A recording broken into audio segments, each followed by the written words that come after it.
Assalamualaikum teman-teman, balik lagi sama gua Joe. Apa kabar kalian semua? Semoga kalian semua yang nonton video ini diberikan kesehatan, dilancarkan rezeki dan selalu dimudahkan urusan-urusan, dan seperti biasa selalu diberikan perlindungan dari segala mara bahaya di dunia ini. Nah, lagi-lagi kita bakal cerita.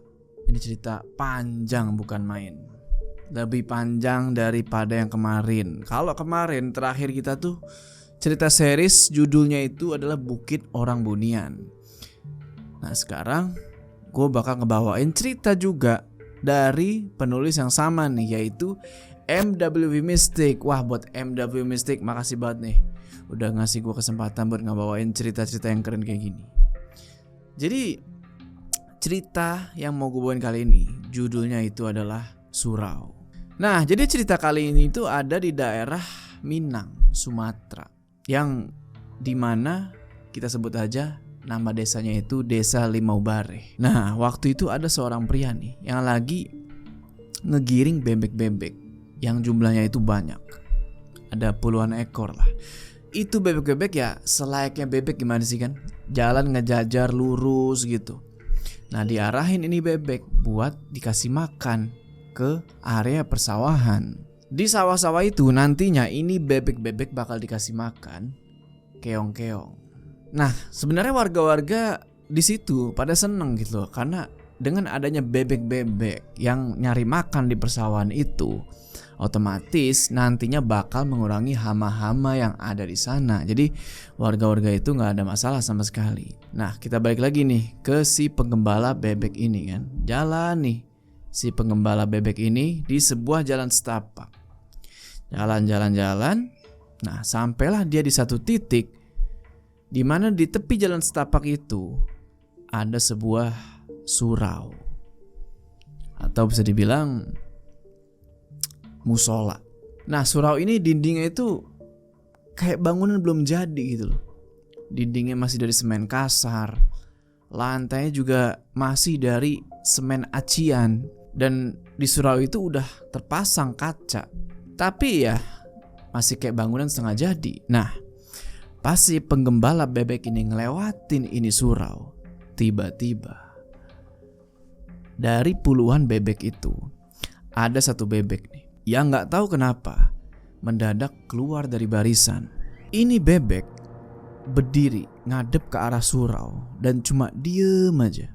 Nah gara-gara ini bebek diem, semua bebek yang lain itu pada ikut berhenti dan ngikutin perilaku bebek ini. Nah si penggembala ini kaget dong. Dia bingung, kaget. Dia bilang ke bebek-bebek itu, ayo jalan. Cuma gak tahu kenapa bebek-bebek ini tetap diam, gak kayak biasanya, cuma berdiri sambil natap lurus ke arah surau itu. Sontak karena penasaran ya si penggembala ini ikut ngeliat dong ke arah dimana si bebek-bebek ini ngeliat. Pas si penggembala ini ngeliat juga ke dalam surau itu, awalnya sih nggak ada yang mencurigakan gitu loh, atau yang menarik perhatian. Yang dilihat itu cuma tembok luar surau, yang dimana kalau dilihat dari situ bagian dalamnya nggak terlalu jelas karena saking gelapnya. Tapi di situ nggak tahu kenapa si penggembala bebek ini penasaran. Dia pengen lihat lebih dalam lagi ke dalam surau itu. Dia mulai ngedeket tuh ke arah kaca. Dia tempelin tangannya kayak gini kan, tempelin gini nih buat ngelihat lebih dalam ke dalam surau itu. Nah pas dia ngintip, disitulah dia ngelihat ada jasad udah ngegantung di dalam surau itu. Penasaran kayak gimana kelanjutan ceritanya? Tonton video ini terus. Udah kita gak usah lama-lama lagi. Udah siap? Mode horor aktif.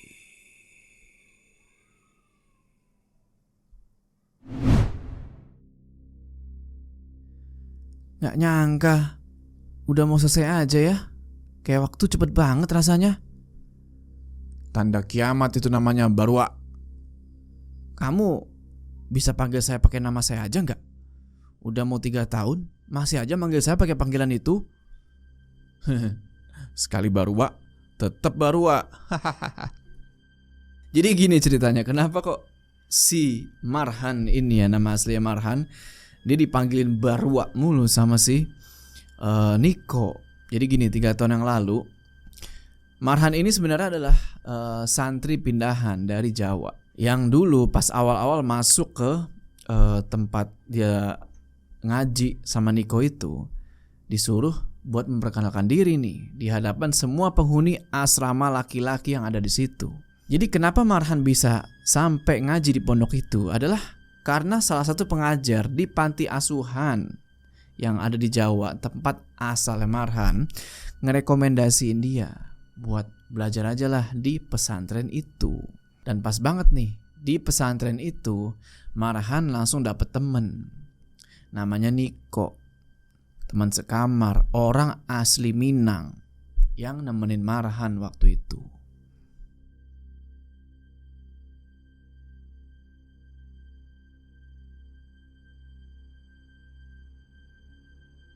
Di sini rata-rata orang Padang, kawan.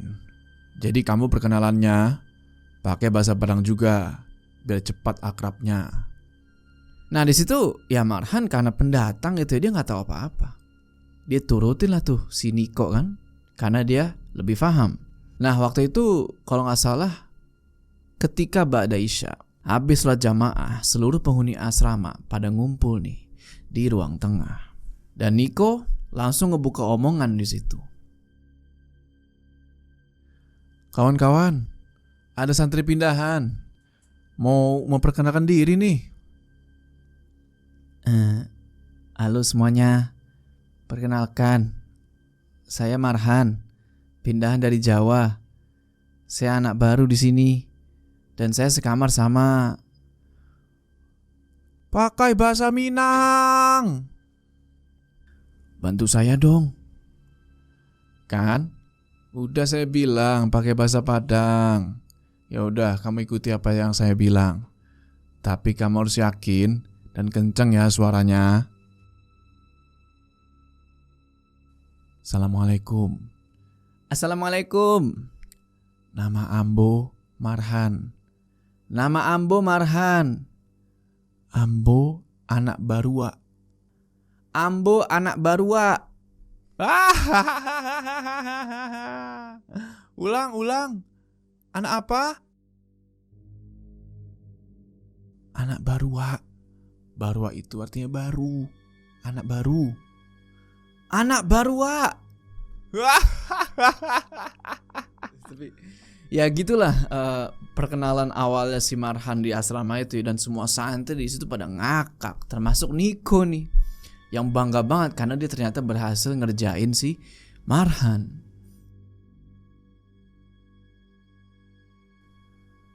Kamu harus tahu rasa malunya gak hilang sampai 3 tahun. Kalau saya ndak gituin, susah kamu akrabnya sama orang.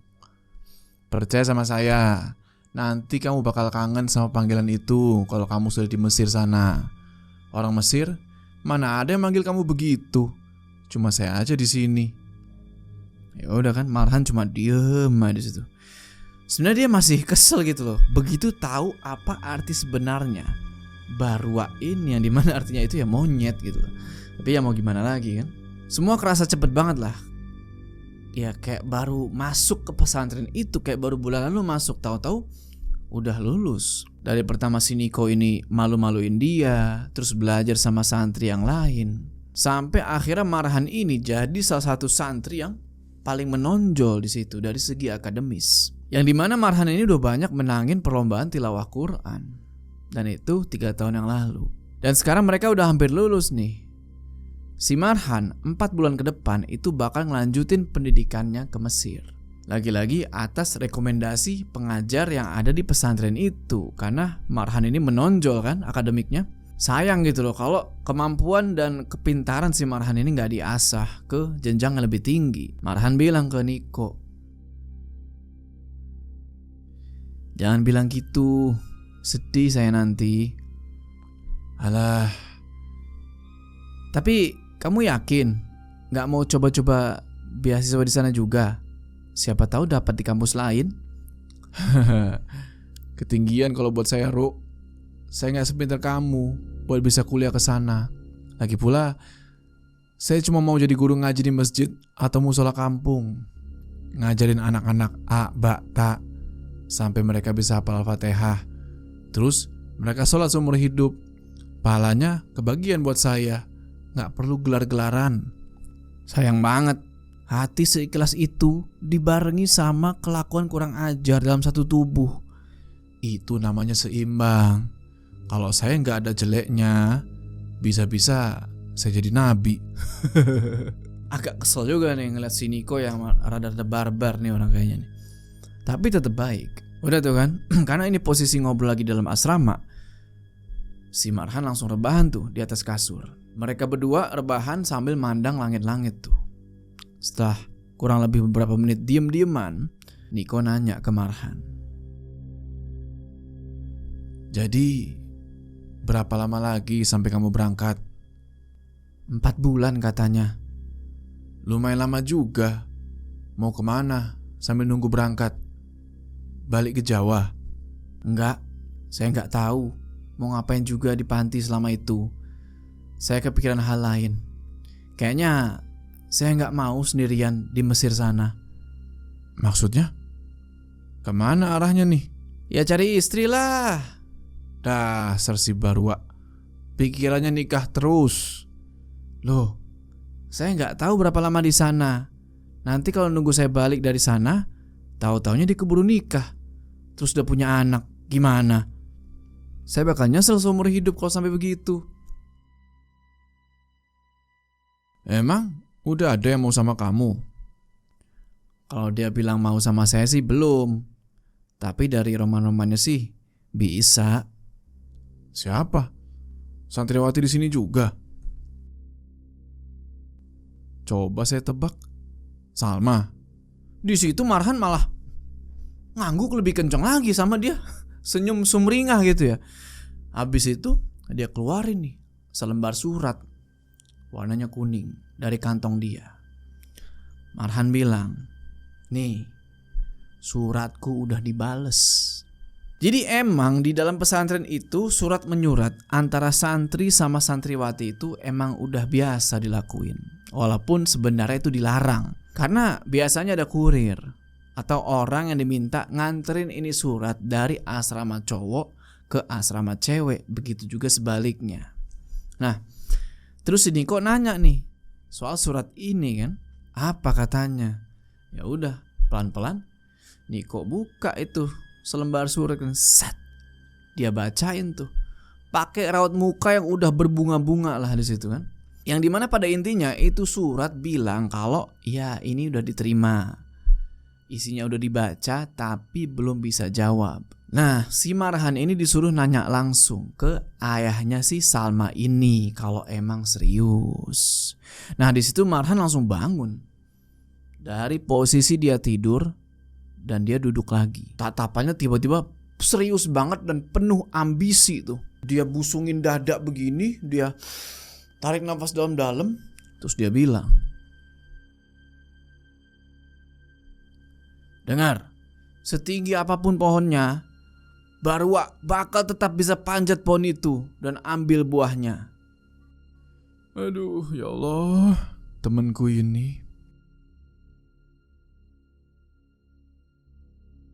Harapan kami, selepas kalian lulus dari pondok ini, kalian bisa menerapkan nilai-nilai Quran yang sudah kalian pelajari, sehingga bermanfaat bagi masyarakat dan agama kita ini. Tapi mohon diperhatikan, Quran itu bisa sekedar sampai tenggorokan saja, jika tidak ada akhlak yang baik dan keimanan yang kuat. Lama-kelamaan, dia akan terangkat. Lalu tanpa kalian sadari, ketika ia tidak lagi kalian jaga, dia akan menghilang. Maka genggamlah dengan erat, jaga dia. Jaga sampai kita bertemu dengan maut yang sudah Allah janjikan. Di situ Marhan sama murid santri-santri lulusan yang lain itu nyimak serius apa yang disampaikan sama si ustadz tadi.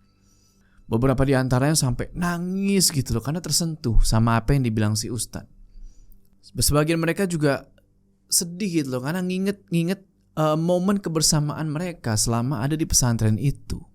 Nah, gak lama Marhan maju nih, sebagai perwakilan dari santri angkatan itu.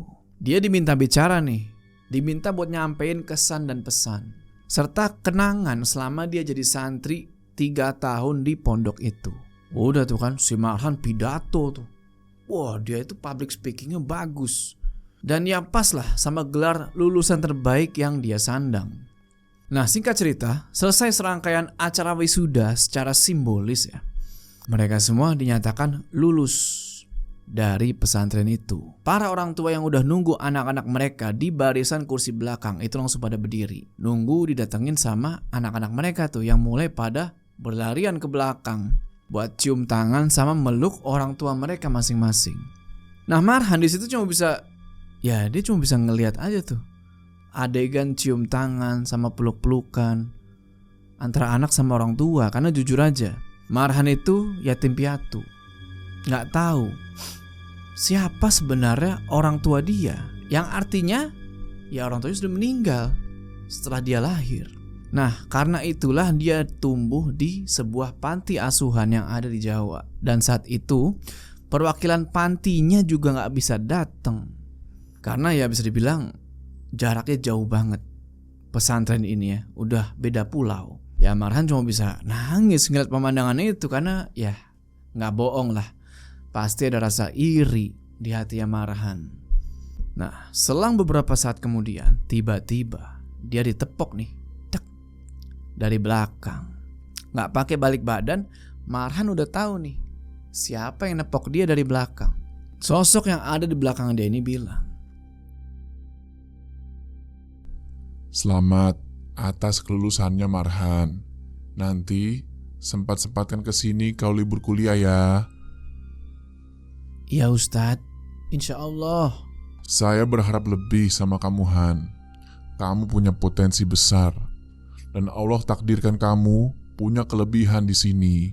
Tapi ingat, pesan apa yang sering saya ulang-ulang? Penyakitnya ilmu itu kesombongan, dan penyakitnya ibadah itu riya." Benar. Semoga itu tidak sekedar diucap dan diingat, tapi kamu dan semua teman-temanmu bisa pegang itu. Nah, habis percakapan itu, Marhan sama Ustadz Syahroni peluk-pelukan tuh kencang. Jadi Ustadz Syahroni ini adalah salah satu ustadz yang mendidik Marhan lah, yang membentuk Marhan jadi lebih baik lagi sewaktu dia mondok di pesantren itu. Dan berkat Ustadz Syahroni juga lah Marhan ini bisa dapat kesempatan buat ngelanjutin pendidikan dia di Mesir, gratis lagi. Dan abis itu Niko nyamperin si Marhan. Dia bilang, "Udah salim belum sama ayah ibu saya?" Tuh ditungguin. Marhan langsung ngeliat tuh ke arah yang ditunjuk sama Niko kan. Dan di sana udah berdiri ibu sama ayahnya Niko tuh, yang senyum bahagia sambil ngelambain tangannya ke Marhan. Mereka berdua ini udah tahu kalau Marhan ini adalah sahabat bestinya Niko banget. Kalau liburan nih, Niko sering banget ngajak Marhan buat main ke rumah. Udah kan, Marhan digiring tuh sama Niko buat ngadep ke orang tuanya. Ya Marhan dikasih selamat lah di situ kan sama orang tuanya Niko, sekalian nyindir si Niko juga nih. Kenapa sih nih Niko nggak bisa kayak Marhan? Nah di situ Marhan cuma senyum aja tuh, ngelihat Niko sama orang tuanya ribut di situ kan, cekcok gitu, apaan sih sindir-sindir gitu kan. Tapi ada satu yang muncul di pikirannya Marhan waktu itu, yaitu apa yang bakal dia lakuin setelah ini. Apakah dia benar-benar bakal nyatain niatnya kepada Salma dan orang tuanya? Nah, lagi asik-asik bengong itu sambil mikir, tiba-tiba Marhan ini ngeliat perempuan yang lagi ngisi pikirannya dia itu. Ya siapa lagi kalau bukan Salma. Nama lengkapnya itu Salma Fitriani Sikumbang. Bisa dibilang Salma ini adalah salah satu santriwati yang paling cantik lah yang ada di pondok itu. Marhan ngelihat Salma ini lagi ngobrol sama seseorang yang Marhan udah bisa tebak, yaitu adalah bapaknya. Di situ Niko sadar kalau Marhan ini dari tadi bengong ngeliatin Salma sama orang tuanya. Nah, momen ini digunain sama Niko buat ngeberhentiin debat dia sama orang tuanya kan. Dan dia seret tuh si Marhan buat nyamperin orang tuanya Salma. Nah, tingkah lakunya Niko sama Marhan ini akhirnya menarik perhatiannya Salma sama orang tuanya. Marhan yang sadar sekarang udah diperhatiin sama Salma, langsung salting dia kan. Langsung ya kaku lah, bingung mau ngapain. Begitu juga Salman yang sebenarnya juga deg-degan ngelihat Marhan yang jalan ke arah dia nih bareng sama Niko. Setelah disamperin, Niko bilang, "Salma, Pak, ini ada teman saya. Katanya ada yang mau dibilang. Nah, lanjutin Han. Udah saya bantu tuh pembukaannya." "Niko, kenapa Han?" Salma sama bokapnya nunggu tuh kan, nih anak kenapa doang ya. Apa yang mau dia omongin sebenarnya gitu kan. Sementara si Marhan tuh masih coba ngatur nafas gitu, masih coba buat ngeluarin kata-kata gitu. Sampai pada akhirnya dia ngeberanin diri nih buat ngomong. "Assalamualaikum Pak, Salma. Kenalkan, saya Marhan." Waalaikumsalam. Ada apa nak Marhan? "Maaf kalau terkesan buru-buru Pak. Tapi apa Salma sudah punya calon dan ada rencana menikah?" Dia gak nyangka kalau Marhan ini bakalan to the point. Begitu juga bapaknya. Terus bapaknya Salma ini ngelihat ke anaknya kan, liatin dari atas sampai bawah gitu. Terus dia liatin juga nih si Marhan kan, dari atas sampai bawah. Salma di situ ngelihat pernyataan si Marhan tadi. Nggak ngangguk, nggak geleng-geleng, dia diem aja tuh. Cuma muka dia jadi merah. Mungkin karena malu kali ya. Setelah itu bapaknya Salma ini bilang, "Belum ada calon. Tapi kalau rencana baik seperti itu tentunya ada."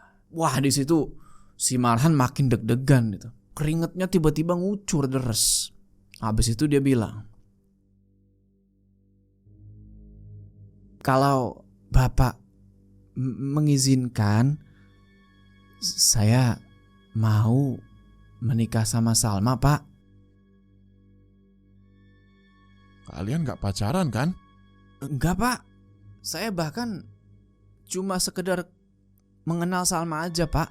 Selama kami jadi santri, belum pernah melakukan apapun selain surat menyurat." Dan di situ ya emang Marhan ini ngomong jujur. Dikonfirmasi juga sama Salma yang ngangguk. Dan di situ bapaknya Salma ini cuma senyum. Beliau minta alasan kenapa Marhan memilih Salma buat dinikahi. Walaupun gak pernah ngobrol langsung, tapi Salma ini tahu siapa Marhan. Karena ya Marhan ini bisa dibilang di pondok itu ya namanya itu sering banget disebut. Karena udah sering menangin macam-macam lomba dan selalu menjadi pembaca Quran di setiap acara akbar yang dihadiri tamu dari luar pesantren. Awalnya ya Salma ini ngerasa kalau ya Marhan ini adalah salah satu dari sekian banyak santri-santri yang sering ngirimin si Salma ini surat. Tapi yang membedakan Marhan sama yang lainnya adalah bagaimana sopannya dan berprestasinya si Marhan ini. Dari situlah makanya Salma ini ada rasa interest gitu loh ke si Marhan ini.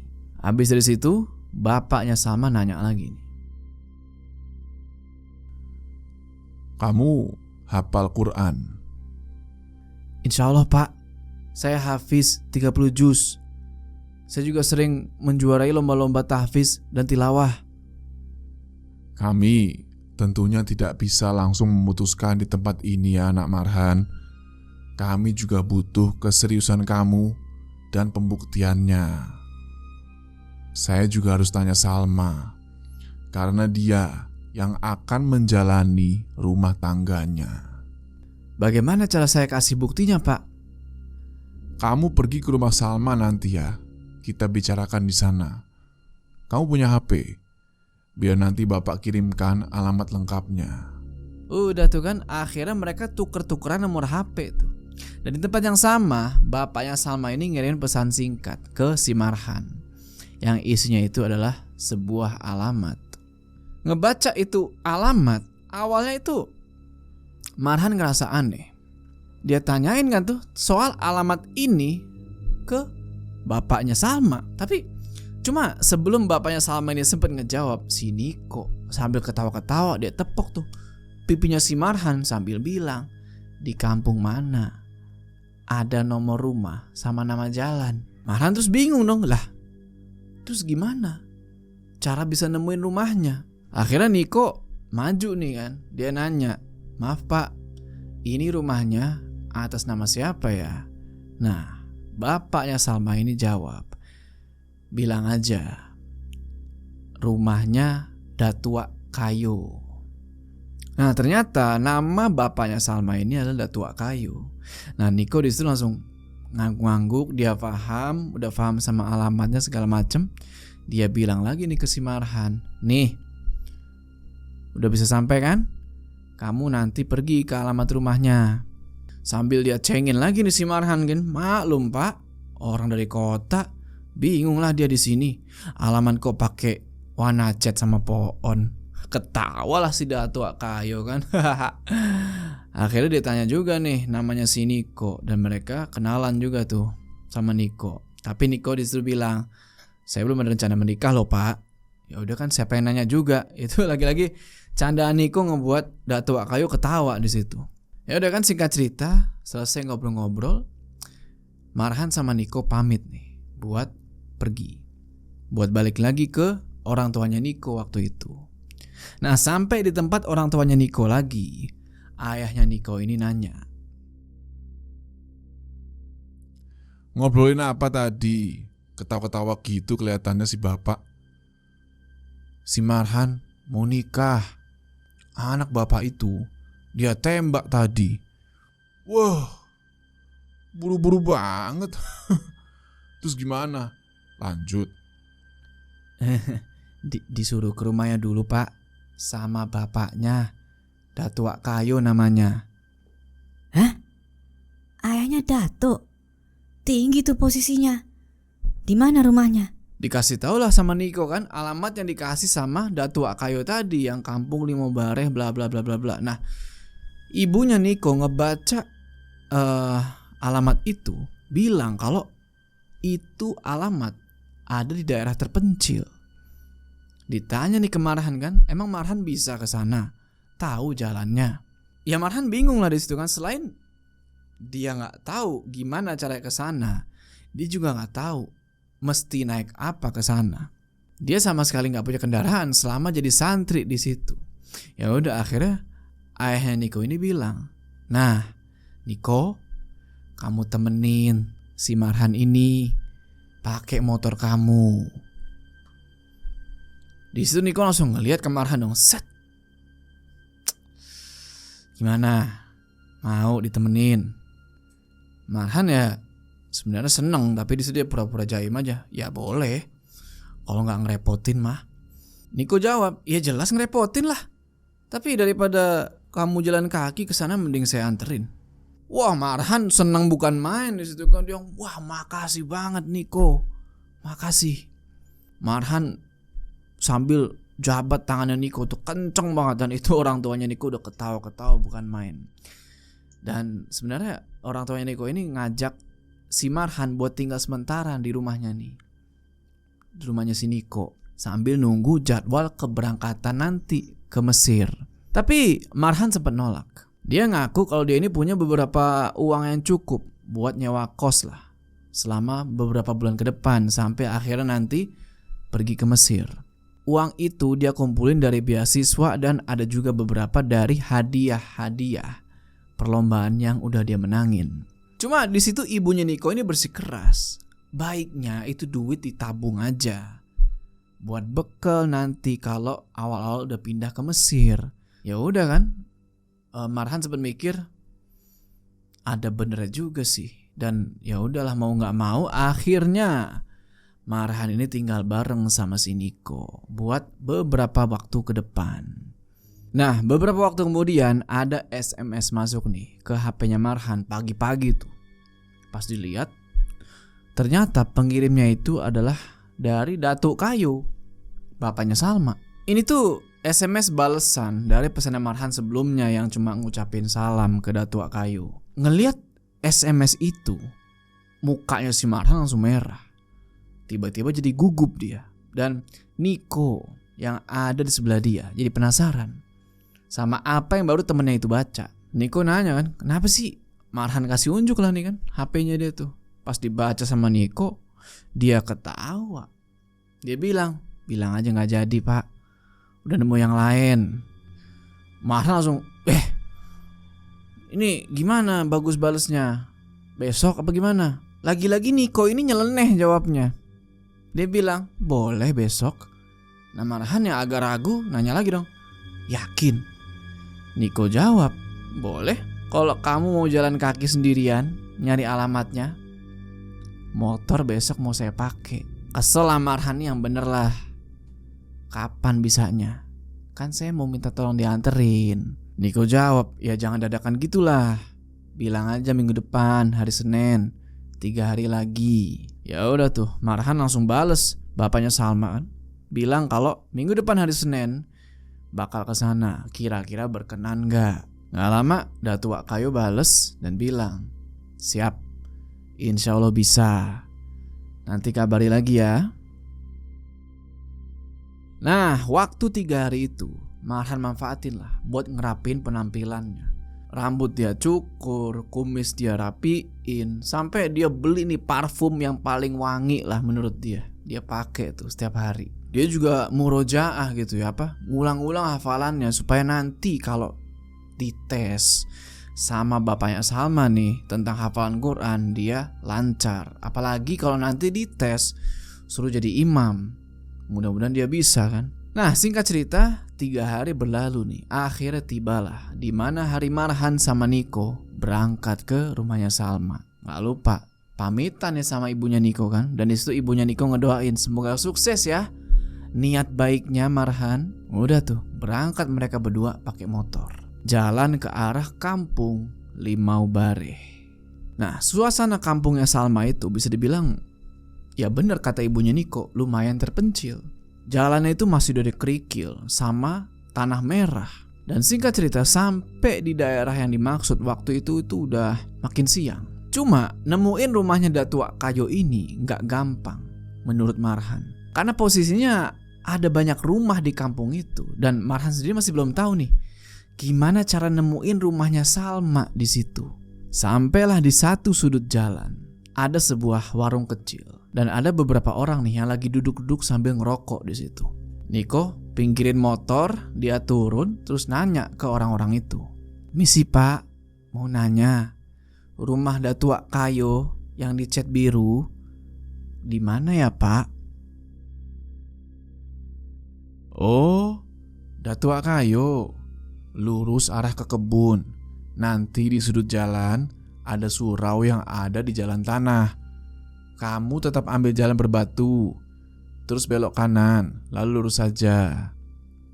Rumahnya cat biru dan ada pohon mangga di depannya. Udah teman, gak pakai lama langsung tancap gas lah tuh Niko sama Marhan sesuai arahan bapak-bapak yang tadi. Nah si Niko selama di jalan nih ngomong terus, surau belok kanan, surau belok kanan, surau, pokoknya diulang-ulang terus biar gak lupa. Sambil ngeliat lagi tuh di mana surau atau musola kata si bapak tadi yang ada di warung. Sampai akhirnya mereka tiba nih di surau yang dimaksud. Posisinya itu surau ternyata agak dalam masuk ke dalam perkebunan. Dan jalur berbatu yang mereka tempuh itu gak ngarah ke sana. Itu surau dikelilingin tanah sama jalan setapak menuju ke perkebunan sama sawah penduduk di belakangnya. Cuma baru aja belok nih ngikutin jalur berbatu, Marhan tiba-tiba minta buat berhenti, ngajakin si Niko buat sholat dulu di surau itu. Sholat dulu aja yuk, udah masuk zuhur dari tadi, kita belum sholat, mumpung ada musola nih Di surau ini emang udah bisa dipakai ya? Bisa harusnya. Yuk Nggak enak kalau sholatnya di rumah Salma, dibilang lalai nanti. Ya udah kan, ada bener juga. Akhirnya mereka berdua mampirlah ke surau itu. Dan dari luar kelihatannya itu surau emang udah dibikin setengah jadi, tapi terus berhenti. Nggak tahu alasannya apa, cuma ya udah bisa dipakai ini musola kelihatannya. Di situ ada kamar mandi dan air dari mata air buat wudhu. Dan ada juga dipasang beberapa bohlam lampu. Nggak pakai lama parkirin motor, mereka langsung ambil wudhu di situ. Kelar ambil wudhu, sholat nih di dalam. Cuma baru mereka mau buka itu pintu surau, oh ternyata pintunya itu dikunci. Coba lagi pintu yang lain kan, dikunci juga. Semua pintu yang ada di surau itu dikunci. Akhirnya ya udahlah, mau nggak mau Marhan sama Niko ini sholat di teras surau. Pakai jaket mereka tuh, jadi sejadah. Marhan jadi imam, makmumnya jadi Niko. Sampai sini belum ada yang aneh-aneh. Selesai sholat, mereka berdua langsung nerusin perjalanan tuh, sampai ketemu sama rumah yang ciri-cirinya itu sesuai dengan petunjuk yang udah dikasih sebelumnya, yaitu rumah cat biru. Langsung aja kan parkir motor, Marhan samperin tuh pintu rumah, ketok, tak tak tak, assalamualaikum. Gak lama dari dalam ada suara, waalaikumsalam. Udah sampai, masuk masuk. Ternyata bener itu adalah rumahnya Datuk Kayu. Dan di situ Marhan sama Niko masuklah nih sambil agak malu-malu. Masuklah tuh kan ke dalam rumah, dan itu rumah bisa dibilang cukup mewah dibanding rata-rata rumah lainnya yang ada di kampung itu. Dan Datuk Kayu langsung nyuruh mereka duduk di ruang tamu, ngebukain beberapa toples kue nih, buka-bukain sama dia, dan dia suruh tuh si Salma buat ngebawain air minum. Nah di situ Salma cuma ngejawab, iya ya. Gak lama Salma muncul dari arah dapur, ngebawa baki yang isinya itu ada 2 gelas sirup jeruk, dan satu lagi itu segelas kopi hitam. Masih ngebul itu kopi. Langsung dipersilahkan lah sama Datuk Kayu kan, silakan minum. Marhan, Niko nggak pakai ragu-ragu lagi, dia ambil tuh langsung minum sama kue kering dari toples. Tapi si Marhan, dia lebih fokus sama ke arah beberapa foto yang dipajang di dinding ruang tamu. Jadi di dinding ruang tengah itu ada satu foto keluarga. Nah Datuk Kayu ini sadar kalau dari tadi Marhan ini ngeliatin itu foto terus. Akhirnya disapa lah si Marhan kan. Dia bilang, itu mendiang ibunya Salma. Mirip kan? Salma cetakan ibunya sekali. iya pak, mirip banget. Salma juga dekat sama ibunya daripada sama ayahnya. Waktu ibunya meninggal, pas dia baru masuk pesantren dulu. Dan setelah pemakaman, dia sudah gak mau pulang lagi ke sini. Harus saya yang ke sana. Katanya gak kuat pulang ke rumah ini karena kehadiran ibunya masih kerasa. Harus kuat ya sekarang Salma, biar ibu tenang di sana. Salma ngangguk di situ walaupun kelihatannya ini anak mau nangis. Dan seketika obrolan di situ jadi kenapa jadi canggung gitu ya. Dan Marhan sebenarnya nggak pengen ikut campur sama urusan keluarga itu. Nah singkat cerita kita balik lagi nih, kenapa Datuk Kayu mengundang Marhan ke rumah itu. Ditanya kan, jadi kamu masih ada keinginan untuk menikah sama Salma? Marhan jawab dengan tegas, dia jawab, insya Allah iya pak. Datuk Kayu terus bilang, kalau begitu, sesuai yang Bapak bilang waktu itu, Bapak sebagai orang tua satu-satunya Salma tentunya ingin Salma dapat pria terbaik, jadi istri seseorang yang soleh, tahu agama, taat beribadah, dan bisa bawa Salma ke surga. Benar? iya pak. Jadi apa yang kamu punya sehingga Bapak yakin bahwa Salma ini ada di tangan yang tepat? Wah Marhan udah nebak kalau bapaknya Salma bakal nanya kayak gini, dan dia udah nyiapin satu jawaban terbaik, senjata pamungkasnya. Ya. Dia bilang kan, saya fasih membaca dan saya hafal 30 juz Al-Quran Pak. Selama di pondok pesantren saya itu suka juara tilawah, debat, dan pernah jadi juara umum juga. Selain itu saya diterima di Mesir, satu di antara 5 orang dari Indonesia yang dikirim lewat beasiswa tahun ini.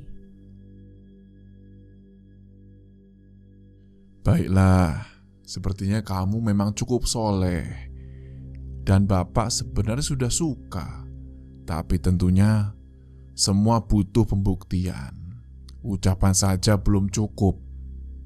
Salma, ambilkan Quran Bapak di kamar. Langsung kan Salma pergi tuh ke belakang dan balik lagi ngebawa Al-Quran yang lumayan gede di situ.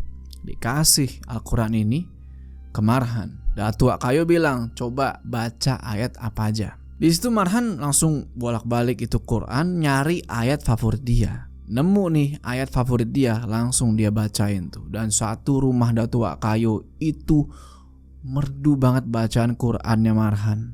Sampai-sampai Niko nih yang masih begitu ngedenger Marhan baca Quran, langsung berhenti, terkesima gitu loh sama lantunan bacaan si Marhan ini. Singkat cerita, selesai Marhan baca itu ayat Al-Quran, dia tutuplah itu Qurannya kan. Dan di depannya Marhan, Dato ini sekarang merhatiin pakai pandangan yang beda. Beliau senyum, habis itu beliau bilang ke Marhan, ayo ikut Bapak. Udah tuh kan, gak tahu nih mau dibawa kemana. Tapi Marhan, Niko, sama Salma cuma ngikutin aja tuh. Beliau jalan tuh keluar rumah yang ternyata mereka ini diajak ke surau setengah jadi yang tadi. Nah pas sampai mereka berempat berdiri nih di depan tangga itu surau. Dan disitu Datuk Kayo ngejelasin kalau surau itu adalah satu-satunya surau atau musola di kampung itu. Sebenarnya bisa buat sholat Jumat ya, karena ya minimal sholat Jumat kan 40 orang dan bisa di musola itu. Tapi keadaannya ya memprihatinkan. Habis ngejelasin kayak gitu, Datuk Kayo berdiri di depan pintu surau. Nah di situ Marhan hampir pengen ngasih tahu kalau pintunya itu dikunci. Tapi Datuk Kayo langsung ngeraba-ngeraba ke ventilasi atas pintu dan ternyata kuncinya ada di situ. Ya udah, Datuk Kayo buka itu pintu surau dan masuklah ke dalam ruangan sholat. Lantai itu surau cuma dari semen. Terus ada 2 tiang kecil di tengah-tengah ruangan. Ada juga 1 buah keranda dan 1 papan mandi jenazah. Di lorong kecil terpisah di sisi kanan itu ada juga 2 buah sejadah di tempat imam. Nah, tepat di samping 2 sejadah itu ada pintu kayu yang belum di-vernis sama sekali. Warnanya masih pucat dan pokoknya di pojok-pojokan itu kelihatan sarang laba-laba. Ya, bisa disimpulin ini surau emang gak pernah dipakai. Beginilah keadaannya. Pembangunannya terhenti karena masalah dana. Tapi seharusnya sudah bisa digunakan. Cuma belum pernah ada yang sholat di sini. Salma ngelihat juga tuh ke sekeliling karena ternyata dia pun baru tahu. Baru pertama kali masuk ke dalam surau itu. Karena emang pembangunan surau ini tuh dilakuin pas dia masih ada di pondok pesantren. Nah Marhan juga ngelihat ke sekeliling tuh kan.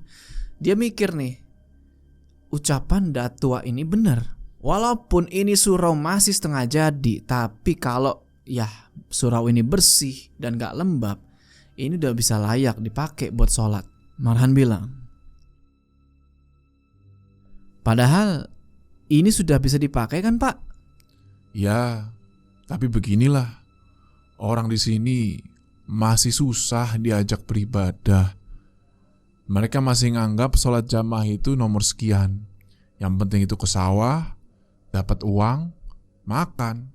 Di situ karena lantainya saking berdebu, Niko sempat ngeliat kan ke telapak kakinya. Wah itu udah hitam semua. Niko langsung mikir kan, wah ini surau kayaknya emang gak pernah dibersihin sama dipakai. Cuma di situ Niko tertarik sama pemandangan ada 2 sejadah yang bersih di situ, ketimbang spot-spot lain yang ada di dalam surau. Niko nanya ke Datu kan, itu sejadah 2 pak, kayaknya pernah dipakai. Nah barulah di sini Datu Akayo ngejelasin kalau sejadah itu adalah punya beliau. Satu buat beliau, satu lagi buat yang kalau mau jadi makmum nih. Tapi sejauh ini beliau bilang lagi, sejauh ini selama ini cuma dia aja tuh, qomat sendiri, azan sendiri, sholat juga sendiri. Impian Bapak sebenarnya ingin surau ini bermanfaat. Orang-orang sholat di sini. Surau ini aktif sebagaimana mestinya digunakan orang untuk menyembah. Bapak sudah coba selama 2 tahun buat orang-orang di sini mau sholat berjamaah.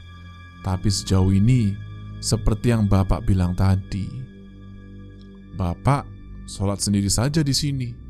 Tapi setelah mendengar suara bacaanmu tadi, Bapak rasa ada harapan agar orang-orang kampung ini tertarik untuk sholat berjamaah.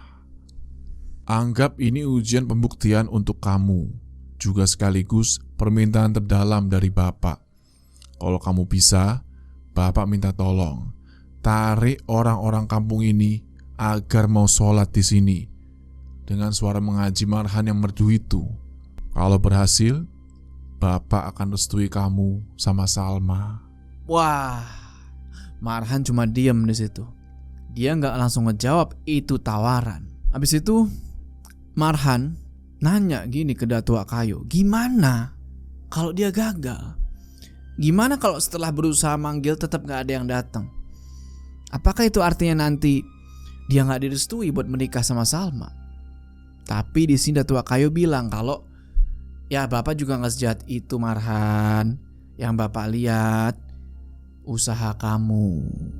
Masalah berhasil atau enggak itu nanti ya hidayah masing-masing orang yang ada di sini dari sang pemberi hidayah itu sendiri. Pokoknya Datua ini mau calon menantunya ini berusaha dulu. Dia pengen lihat nih, bener nggak usahanya. Kamu tidak perlu jawab tawaran ini sekarang. Sesiapmu saja. Kalau memang bersedia, akan sangat baik. Tapi, kalau kamu memang keberatan, obrolan tentang Salma mungkin bisa kita tahan dulu. Bapak mau cari seseorang yang mampu jadi imam dan seorang pekerja keras. Maaf Pak, tapi untuk tempat tinggal, jarak rumah Niko ke sini cukup jauh untuk saya bisa bolak-balik. Untuk makan, mungkin Bapak bisa bantu.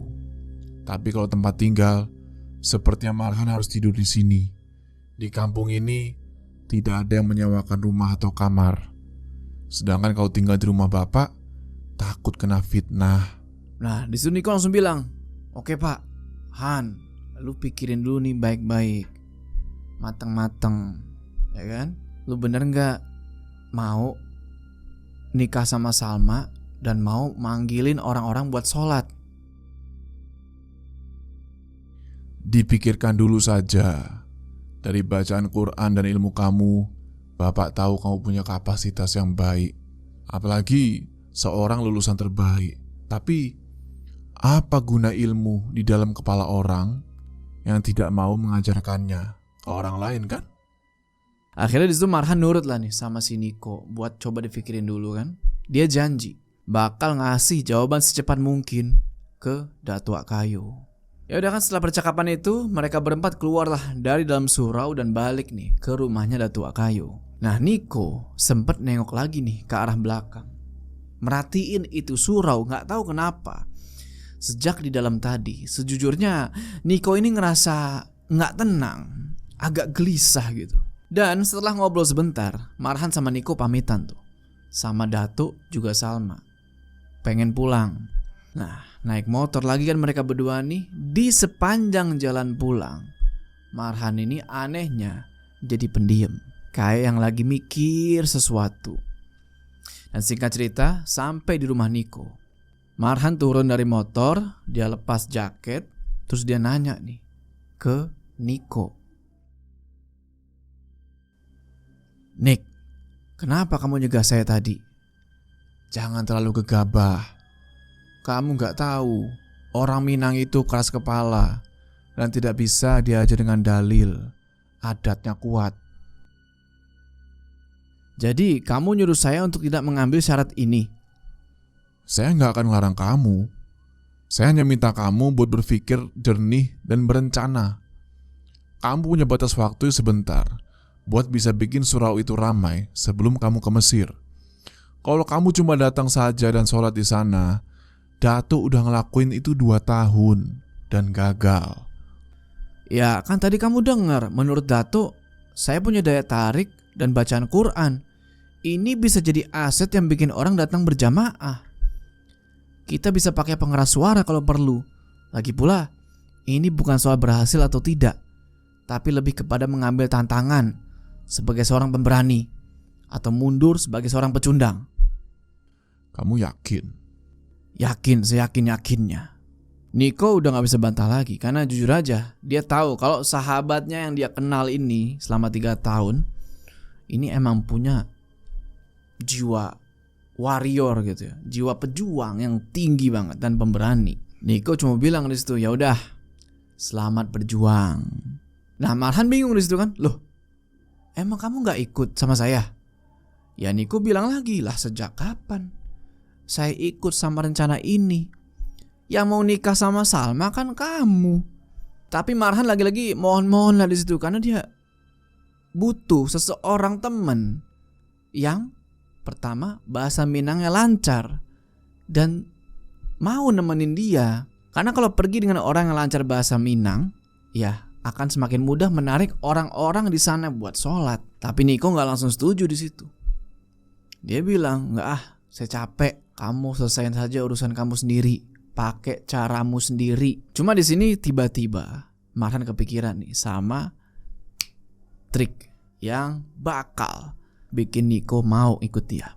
Jadi Niko ini adalah seorang yang bisa dibilang gak mau lah nyia-nyiain peluang pahala. Walaupun Niko ini terkesan cuek secara akademis, gak pinter-pinter amat, tapi kalau soal pahala dia ini gercep. Marhan bilang, yakin, bayangin kalau nanti kita berhasil bawa 3 orang saja jadi rajin sholat, rajin ngaji, terus orang itu pulang ke rumahnya, ada istri sama anaknya, terus dia ajak keluarganya sholat sama ngaji juga. Wah, pahalanya kebayang tuh berapa banyak. Ibadah wajib lagi kan.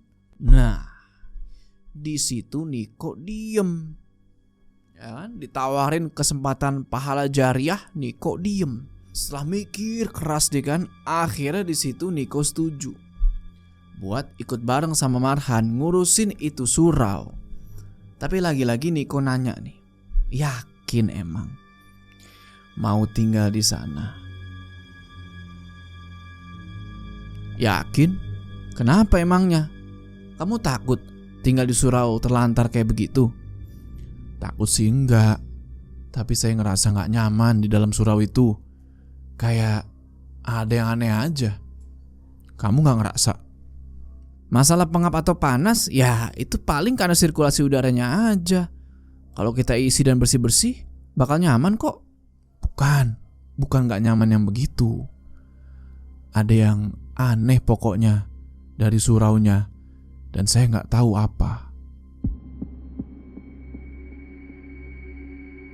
Oke teman-teman, itulah part 1 dari surau ya. Belum kelihatan nih seremnya, tapi di part 2 gue jamin lu bakal loncat-loncat ya.